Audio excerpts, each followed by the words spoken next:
बिस्मिल्लाहिर्रहमानिर्रहीम। अज़ीज़ तुलबा, हमारी आज की जो डिस्कशन है ये कुछ सिंपल क्रिस्टल स्ट्रक्चर्स के बारे में है। सिंपल क्रिस्टल स्ट्रक्चर्स का जो लेक्चर है इसको मैंने बेसिकली दो पार्ट्स में जो है वो डिवाइड किया है। इन सिंपल क्रिस्टल स्ट्रक्चर्स को हम समटाइम मेटालिक स्ट्रक्चर्स भी कहते हैं, क्योंकि मोस्ट ऑफ द सॉलिड जो है वो मेटालिक स्ट्रक्चर रखते हैं। तो आज की जो हमारी डिस्कशन है उसमें हम सिंपल क्रिस्टल स्ट्रक्चर्स में से दो बेसिक स्ट्रक्चर हैं जिनको डिस्कस करेंगे, जिसमें सिंपल क्यूबिक स्ट्रक्चर है हमारे पास और बॉडी सेंटर्ड क्यूबिक है। इसको बहुत डिटेल में डिस्क्राइब करेंगे, अंडरस्टैंड करेंगे कि सिंपल क्यूबिक स्ट्रक्चर क्या है, किस तरह का होता है। इस पे जाने से पहले हम एक नज़र अपने प्रीवियस लेक्चर पे डालते हैं, जिसमें हमने इंटरप्लेनर स्पेसिंग के बारे में पढ़ा था और हमने ये देखा था कि क्रिस्टल के अंदर जो डिफरेंट प्लेन्स एग्जिस्ट करती हैं उनकी जो प्लेनर स्पेसिंग है वो एक जैसी नहीं होती, वो डिफरेंट होती है। तो जिसकी वजह से हमने कहा था कुछ प्लेन लूज पैक प्लेन होती हैं और कुछ प्लेन जो हैं वो क्लोज पैक प्लेन होती हैं। तो आज हम अपने डिस्कशन को आगे बढ़ाते हैं सिंपल क्रिस्टल स्ट्रक्चर्स या मेटालिक क्रिस्टल स्ट्रक्चर्स। तो आज इसका पहला पार्ट हम डिस्कस करेंगे लूज पैक्ड स्ट्रक्चर्स, जिसमें एटॉमिक पैकिंग या एटॉमिक डेंसिटी जो है वो रिलेटिवली लो होती है। उन स्ट्रक्चर्स को हम लूज पैक्ड स्ट्रक्चर्स कहते हैं। इसमें सबसे पहले हमारे पास सिंपल क्यूबिक स्ट्रक्चर आता है और दूसरा है body centred cubic. Packing density यानी यूनिट सेल के अंदर जो एटम मौजूद हैं वो टोटल स्पेस का कितनी स्पेस जो है वो ऑक्यूपाई करते हैं। और हमारा जो नेक्स्ट लेक्चर होगा वो क्लोज पैक स्ट्रक्चर्स के बारे में होगा, जिसमें फेस सेंटर्ड क्यूबिक है हमारे पास और hexagonal close pack structure SCP आता है। तो आज हम अपने पहले पार्ट पे फोकस करते हैं और हमारा पहला पार्ट लूज पैक स्ट्रक्चर के बारे में है। तो लूज किस बेस पे कह रहे हैं, कुछ पैरामीटर्स हैं जिनका हमें पहले से पता होना ज़रूरी है जब हम स्ट्रक्चर की स्टडी करेंगे। इसमें सबसे पहली चीज़ जो हमने सीखनी है वो पैकिंग फ्रैक्शन या पैकिंग डेंसिटी, या इसको एटॉमिक पैकिंग फैक्टर भी कहते हैं। क्रिस्टलोग्राफिक में बहुत कॉमन टर्म है जो हम आमतौर पे इस्तेमाल होते हैं।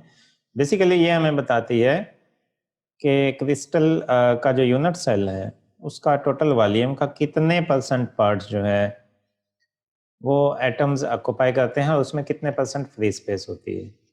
ठीक है, सो इसको आप ऐसे डिफाइन कर सकते हैं, fraction of space occupied by the atoms in the unit cell. ठीक है, वो आपकी पैकिंग डेंसिटी या पैकिंग फ्रैक्शन कहलाएगा और मैथमेटिकली आप इसको इस रिलेशनशिप से डिस्क्राइब कर सकते हैं। Packing fraction PF is equal to small V, जो कि आपका तमाम एटम्स का वॉल्यूम है इन द यूनिट सेल, और कैपिटल वी यूनिट सेल का टोटल वॉल्यूम है। राइट, तो पैकिंग जो फ्रैक्शन है ये आपको बताता है कि आपका जो स्ट्रक्चर है वो लूजली पैक्ड है या क्लोजली पैक्ड है। ठीक है, इससे हमें क्रिस्टल के बारे में क्या इन्फॉर्मेशन मिलती है। तो अगर तो पैकिंग फ्रैक्शन जो है वो हायर हो, इसका मतलब ये है कि एटम जो है वो एक दूसरे के करीब पाए जाते हैं, यानी पैकिंग डेंसिटी जो है वो यूनिट सेल में ज़्यादा है किसी भी स्ट्रक्चर की, और जो फ्री स्पेस है, अनऑक्यूपाइड स्पेस है, वो कम है। ठीक है, और अगर पैकिंग फ्रैक्शन की वैल्यू लो हो तो इसका मतलब ये हुआ कि जो ऑक्यूपाइड स्पेस जो है वो कम है जो एटम्स ने ऑक्यूपाई की है, और अनऑक्यूपाइड स्पेस या फ्री स्पेस जो है वो ज़्यादा है क्रिस्टल के अंदर। ठीक है, तो क्रिस्टल के अंदर ये पैकिंग जो है और अरेंजमेंट जो है इसका क्रिस्टल की प्रॉपर्टीज पे बहुत ज़्यादा इम्पैक्ट होता है। इसीलिए हम तमाम स्ट्रक्चर्स की पैकिंग फ्रैक्शन को स्टडी करेंगे। इसके साथ दूसरी चीज़ जो हमने स्टडी करनी है वो कोऑर्डिनेशन नंबर है। बहुत सिंपल टर्म है कोऑर्डिनेशन नंबर। कोऑर्डिनेशन नंबर आपको एक्चुअली बताता है कि कोई भी अगर आप यूनिट सेल के अंदर एक एटम ले लेते हैं तो उसके नियरेस्ट नेबरिंग एटम कितने हैं। नियरेस्ट नेबर्स वो होते हैं जो शॉर्टेस्ट डिस्टेंस पे पाए जाएं। ठीक है, तो किसी भी एटम के यूनिट सेल में टोटल फर्स्ट नियरेस्ट नेबर्स कितने हैं वो उसका कोऑर्डिनेशन नंबर कहलाएगा। तो जो भी स्ट्रक्चर हम पढ़ेंगे हम देखेंगे कि उसका कोऑर्डिनेशन नंबर कितना है, उसमें नियरेस्ट नेबर एटम्स कितने हैं किसी भी एटम के। नियरेस्ट नेबर डिस्टेंस कैलकुलेट करेंगे, ये दो नेबरिंग एटम जो फर्स्ट नियरेस्ट नेबर्स एटम होते हैं उनके दरमियान, उनके एटम्स के सेंटर के दरमियान जो फासला है उसे हम नियरेस्ट नेबर डिस्टेंस कहते हैं। और इस तरह एटॉमिक रेडियस भी समटाइम हम कैलकुलेट करते हैं। ये half of the yo 2r आपके पास नियरेस्ट नेबर है, ठीक है, और half of the distance between two nearest neighbours is called atomic radius. या समटाइम हम इसमें लेटेस्ट पैरामीटर भी जो है वो कैलकुलेट करते हैं, ठीक है। वो एक कार्नर से दूसरे कार्नर तक का बेसिकली जो फासला है वो लेटेस्ट पैरामीटर होता है। लें जी, अब हम अपने पहले स्ट्रक्चर को डिस्कस करते हैं, सिंपल क्यूबिक स्ट्रक्चर।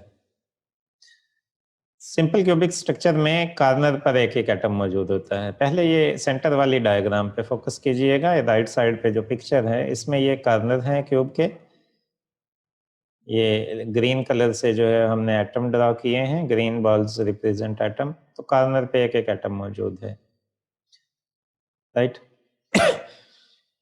तो शार्टेस्ट डिस्टेंस जो है वो एजेस हैं हमारी क्यूब के। इन क्यूब्स के जो एटम्स हैं इनके दरमियान कम से कम फासला।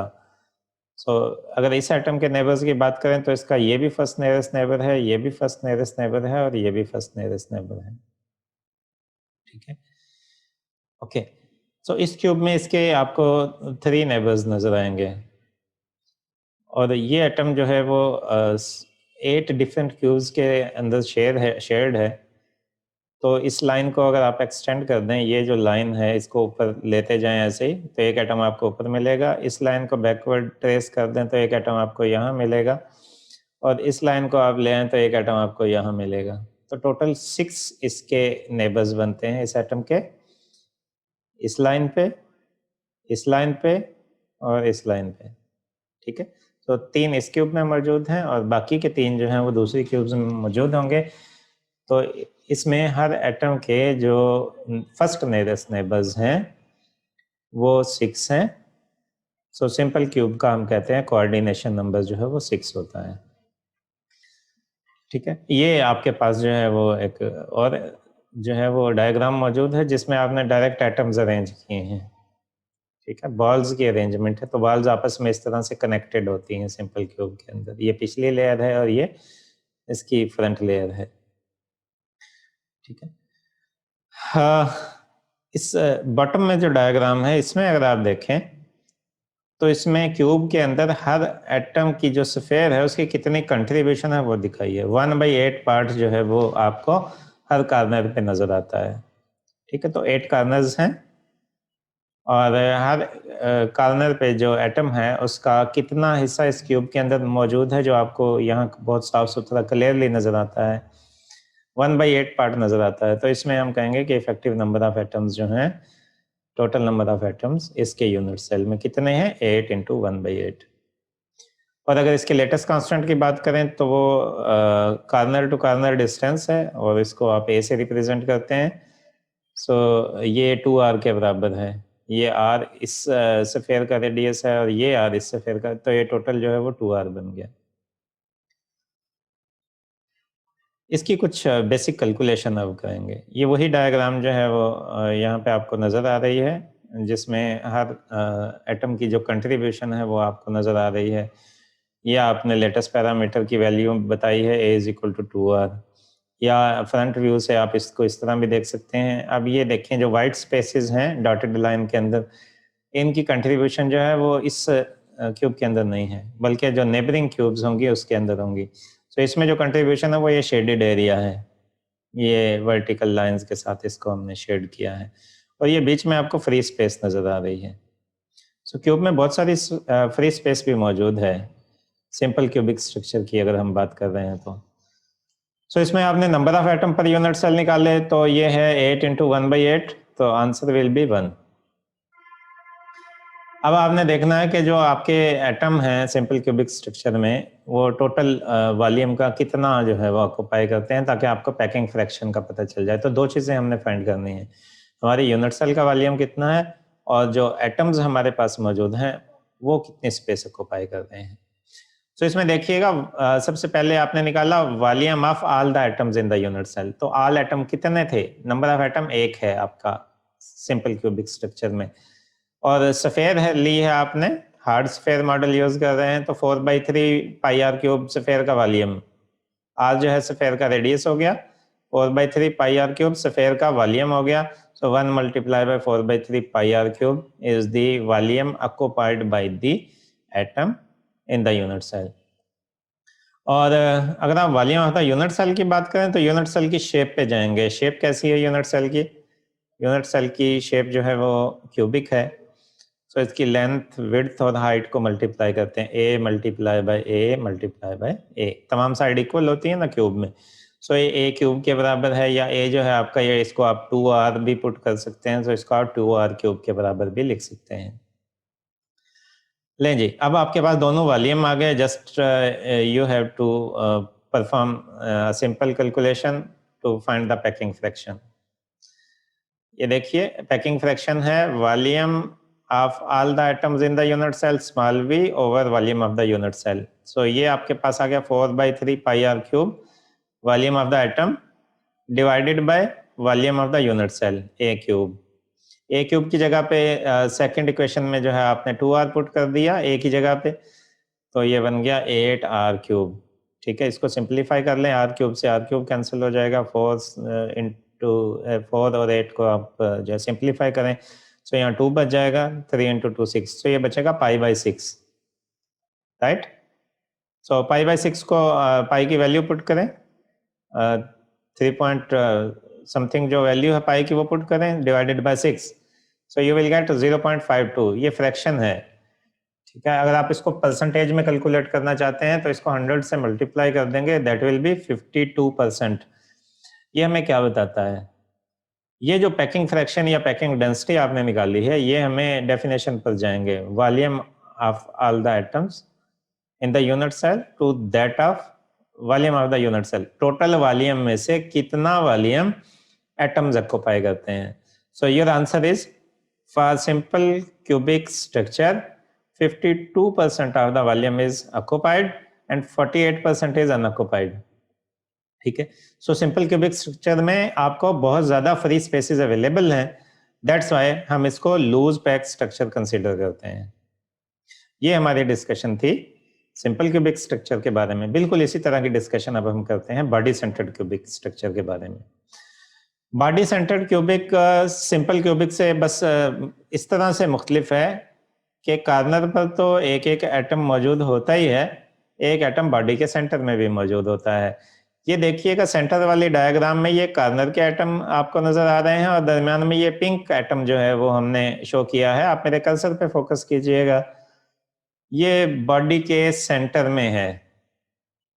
ठीक, सिंपल क्यूबिक में आपने ये देखा था कि एटम्स एक दूसरे के साथ एजेस के थ्रू कनेक्टेड थे, डायगोनली कनेक्ट नहीं होते थे। अगर आप इस डायग्राम को देखें, एटम एक दूसरे के साथ थ्रू एजेस कनेक्टेड थे, डायगोनली कनेक्टेड नहीं थे। There is no diagonal connection, means अगर आप इस तरह भी जाएं या बॉडी के थ्रू भी डायगोनली जाएं, सो एटम्स का एक दूसरे के साथ कनेक्शन नहीं बनता। लेकिन अगर आप बॉडी सेंटर्ड क्यूबिक की बात करें तो बॉडी सेंटर्ड क्यूबिक में सारे कार्नर के एटम जो बॉडी के सेंटर में एटम मौजूद है उसको डायगोनली टच कर रहे हैं। ठीक है, सो इसमें कार्नर पे आइडेंटिकल एटम मौजूद होते हैं, बॉडी सेंटर में भी बिल्कुल आइडेंटिकल एटम मौजूद होता है, और एटम एक दूसरे को डायगोनली टच करते हैं। ठीक है, सो जैसे हमने सिंपल क्यूबिक की कैलकुलेशन की थी, इसकी भी कैलकुलेशन करेंगे। जैसे उसके लिए पैकिंग डेंसिटी या पैकिंग फ्रैक्शन या एटॉमिक पैकिंग फैक्टर कैलकुलेट किया था, बिल्कुल हम बॉडी सेंटर के लिए भी वही कैलकुलेशन परफॉर्म करेंगे, और फिर इन दोनों का कंपैरिजन करेंगे कि इन दोनों में से किसकी स्पेस ज्यादा ऑक्यूपाइड होती है और किसकी स्पेस रिलेटिवली कम ऑक्यूपाइड होती है। तो सबसे पहली चीज इसमें आपके देखने की है packing fraction, sorry coordination number या नंबर ऑफ नियरेस्ट नेबर्स। सो अगर आप इस फर्स्ट डायग्राम को देखें या इस डायग्राम को देखें तो ये डायगोनल लाइंस आपको नजर आ रही हैं। सो ये शॉर्टेस्ट डिस्टेंस है पिंक एटम का कार्नर के ग्रीन एटम से। आप किसी भी डायरेक्शन में अगर देख लें तो ये आपका शॉर्टेस्ट डिस्टेंस बनेगा। सो ये कार्नर के जितने एटम्स हैं ये सारे सेंट्रल एटम के नेबर्स हैं। ठीक है। सो कार्नर पे कितने एटम्स मौजूद हैं? 8 एटम्स मौजूद हैं। तो coordination number body centred cubic का बहुत सिंपल हो गया, कितना है? 8। ठीक है, क्योंकि इसमें एटम्स एक दूसरे के साथ डायगोनली कनेक्टेड हैं, इसलिए बॉडी सेंटर्ड क्यूबिक का जो कोऑर्डिनेशन नंबर है या फर्स्ट नियरेस्ट नेबर्स एटम जो हैं वो कितने होंगे? 8 होंगे। ठीक है, लेटेस्ट कांस्टेंट का अगेन फार्मूला वही रहेगा, A is equal to 2R। ठीक है, इसमें कुछ कैलकुलेशन है, थोड़ी सी इस डायग्राम को आप देखिएगा, ये बॉडी सेंटर्ड क्यूबिक है। अगेन अगर आप नंबर ऑफ एटम्स की बात करें तो एक पूरे का पूरा एटम इसकी बॉडी में मौजूद है जो किसी के साथ शेयर नहीं होता। ठीक है, सो कंप्लीटली उसकी कंट्रीब्यूशन इसी यूनिट सेल के अंदर है जो बॉडी के सेंटर में मौजूद है। तो एक तो आपके पास यूनिट सेल में एटम बॉडी के सेंटर वाला हो गया। अब आपके पास 8 कार्नर्स हैं, हर एक की कंट्रीब्यूशन 1/8 है, राइट। सो 8 इंटू 1/8 का आंसर भी 1 आएगा। सो आपके पास total number of atom unit cell में 1 + 1 2 के बराबर आ जाएंगे, जो कि ये मैंने इसकी कैलकुलेशन परफॉर्म की है, राइट।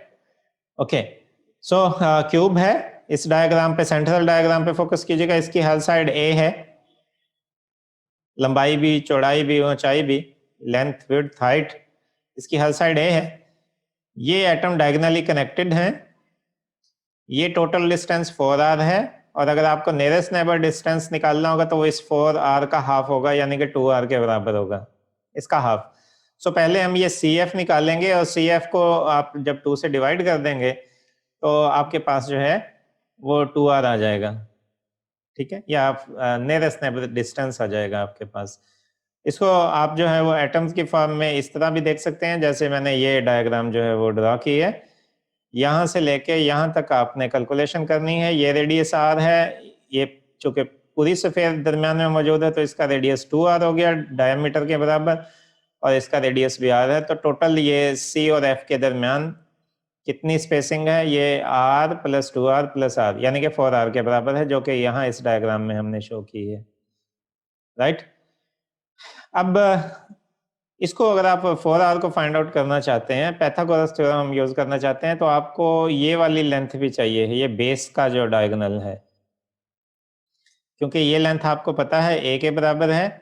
ये आपको बेस डायगोनल भी चाहिए है। सो फिलहाल हमारे पास बेस डायगोनल की वैल्यू नहीं है।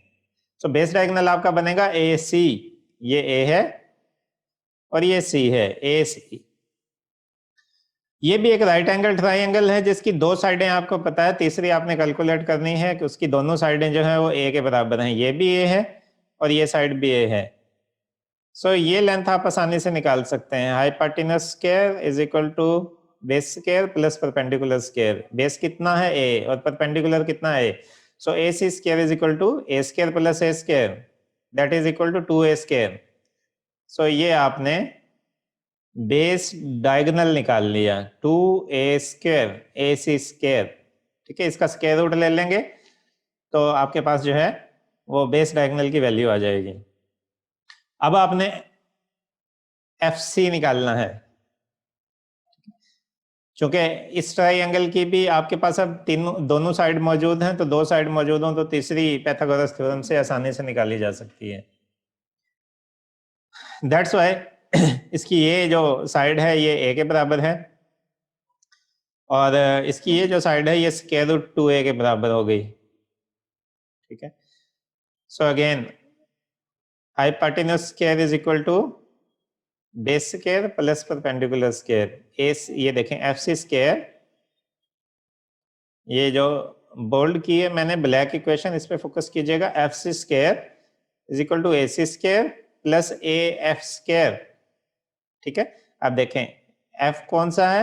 ये। सो ये बन गया आपका FC, राइट। ये है आपका AC, मेरे कर्सर को देखिएगा, ये है आपका AC और ये है आपका AF।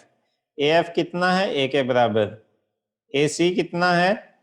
√2A के बराबर, और FC आपने कैलकुलेट करना है। सो AC स्क्वायर की वैल्यू आपके पास ऊपर मौजूद है, रेड इक्वेशन जिसको मैंने रेड किया है, इससे देखिएगा। सो 2A स्क्वायर, ये मैंने वैल्यू पुट कर दी इसकी AC स्क्वायर की, और ए एफ ए के बराबर है, तो that will be a square. So 2a square plus a square is equal to 3a square, right. F C यहाँ से अगर आप देखें इस डायग्राम से तो ये 4r के बराबर है, या यहाँ पे भी हमने मेंशन किया है F C is equal to 4r। So जो आपकी लेफ्ट हैंड साइड है इस पे एफ सी की जगह पे आप 4r पुट कर सकते हैं। So that will be 4r square is equal to 3a square. So you get a simple equation 4r square is equal to 3a square। यहां से a square के लिए अगर आप इसको सिंप्लीफाई करें तो आप 3 से डिवाइड कर देंगे। सो a square is equal to 4r square divided by 3। इसको फर्दर सिंप्लीफाई करते हैं और जो रिमेनिंग पैरामीटर्स रहते थे बॉडी सेंटर्ड क्यूबिक के उसे कैलकुलेट करते हैं। सो ये a स्क्वायर है हमारे पास 4r स्क्वायर और स्क्वायर रूट 3, इसका स्क्वायर रूट ले लें तो लेटेस्ट पैरामीटर आ जाएगा आपके पास 4r ओवर स्क्वायर रूट 3। ठीक हो गया, ओके। अब आपको चाहिए नियरेस्ट नेबर डिस्टेंस, जो कि होता है 2r के बराबर। सो इसी इक्वेशन को रीअरेंज करें और इसे 2r निकाल लें। ये स्क्वायर रूट 3 a से जाके मल्टीप्लाई हो जाएगा और ये 4 है तो इसमें से 2 अलहदा कर लें, 2/2 कर लें, इसको 2 से डिवाइड कर दें। So a under root 3 over 2 2r के बराबर। सो ये आपका नियरेस्ट नेबर डिस्टेंस बन जाएगा। ले जी, बेसिक पैरामीटर निकल आए। अब हम फाइनली आते हैं अपनी पैकिंग डेंसिटी की तरफ। तो पैकिंग डेंसिटी निकालने के लिए आपको दो चीजें चाहिए थी। एक था कि जितने भी एटम है यूनिट सेल में वो कितनी स्पेस ऑक्यूपाई करते हैं, उनका वॉल्यूम कितना है, और यूनिट सेल का वॉल्यूम कितना है। सिंपल कैलकुलेशन है। लेट्स सी क्या किया हमने। Volume of the all the atoms in the unit cell. So atom कितने हैं हमारे पास? 2। ये हम कैलकुलेट कर चुके हैं कि बीसीसी में 2 एटम जो हैं वो इफेक्टिवली मौजूद होते हैं। स्फेरिकल मॉडल लिया है तो स्फेयर का वॉल्यूम 4/3 पाई आर क्यूब, तो ये बन गया आपके पास 8 पाई आर क्यूब ओवर 3। ये है वो वॉल्यूम जो स्फेयर्स ऑक्यूपाई करते हैं। ठीक है, अब हम लेते हैं total volume, volume of the unit cell capital V, जो लेंथ विड्थ और हाइट के प्रोडक्ट के बराबर है, ए क्यूब, राइट। और ए जो है आपका ये 2r के बराबर है, तो ये that will B 2r cube. ठीक है, तो 2r की वैल्यू जो थी 4r ओवर स्क्वायर रूट 3 थी। ठीक है, इसको आप ओपन कर लें, that is 64r cube over 3 under root 3। ठीक है, तो इस तरह से ये आपके पास टोटल वॉल्यूम आ गया यूनिट सेल का। सो अब आखिरी स्टेप रह गया हमारा बॉडी सेंटर्ड क्यूबिक स्ट्रक्चर के लिए पैकिंग फ्रैक्शन या पैकिंग डेंसिटी की कैलकुलेशन। सिंपल फार्मूला बेस्ड है। Packing fraction will be equal to small v और कैपिटल V, यानी volume occupied by all the atoms to that of volume of the unit cell. So कितने atom हैं? 2। Sphere का volume है 4/3 pi r cube. ठीक है, और ये आपने डिवाइड कर दिया, वो था 64r cube over 3 under root 3। तो ये उलट हो गया चूंकि आपने डिवाइड किया 3 under root 3 over 64r cube. लें जी, अब इसको सिंप्लीफाई कर लें। ठीक है, तो बहुत ही सिंपल सी कैलकुलेशन है, इसको हम सिंप्लीफाई कर लेंगे। 3 से 3 कैंसिल हो जाएगा, स्क्वायर रूट 3 ऊपर बच जाएगा, पाई बचेगा, r क्यूब से r क्यूब कैंसिल हो जाएगा। ठीक है, ये ऊपर 8 बनेगा, नीचे 64 है, तो डिनोमिनेटर में आपके पास 8 बच जाएगा। लें जी, पाई की वैल्यू पुट करें, स्क्वायर रूट 3 की वैल्यू पुट करें, इसको सिंप्लीफाई कर लें, यू विल गेट 0.68। या इसको, ये फ्रैक्शनल वैल्यू है, फ्रैक्शनल पैकिंग फ्रैक्शन है, फ्रैक्शनल एटॉमिक पैकिंग फैक्टर है, या फ्रैक्शनल पैकिंग डेंसिटी भी कहते हैं इसे। ठीक है, तो ये है 0.68, या परसेंटेज में अगर बात करें तो दैट विल बी 68%। तो इसका मतलब ये हुआ कि ये जो 2 इफेक्टिव नंबर ऑफ एटम्स हैं बॉडी सेंटर्ड क्यूबिक के अंदर, ये यूनिट सेल के टोटल वॉल्यूम का 68% जो है वो ऑक्युपाई करते हैं। इसका मतलब ये हुआ कि बॉडी सेंटर्ड क्यूबिक स्ट्रक्चर जो है इसमें 68% स्पेस जो है वो ऑक्युपाइड होती है और 32% स्पेस जो है वो फ्री होती है। अब हमने इससे पहले सिंपल क्यूबिक का केस पढ़ा था। सिंपल क्यूबिक स्ट्रक्चर के केस में हमने देखा था कि यही आंसर 52% आया है, और बॉडी सेंटर्ड के केस में ये आंसर 68% आया है। ऑल्दो आप कह सकते हैं यहाँ पे कि बॉडी सेंटर्ड जो हमारा क्यूबिक है उसमें ज्यादा स्पेस ऑक्यूपाई की है एटम्स ने as compare to simple cubic, लेकिन ओवरऑल अगर अदर क्लोज स्ट्रक्चर से इसका कंपैरिजन करें तो ये भी एक लूज पैक स्ट्रक्चर कहलाएगा, क्योंकि इसमें भी सफिशिएंटली फ्री स्पेस मौजूद है, राइट। तो इसमें भी 32% है, उसमें 48% फ्री स्पेस थी, यानी 52% ऑक्यूपाइड थी, इसमें 68% ऑक्यूपाइड है।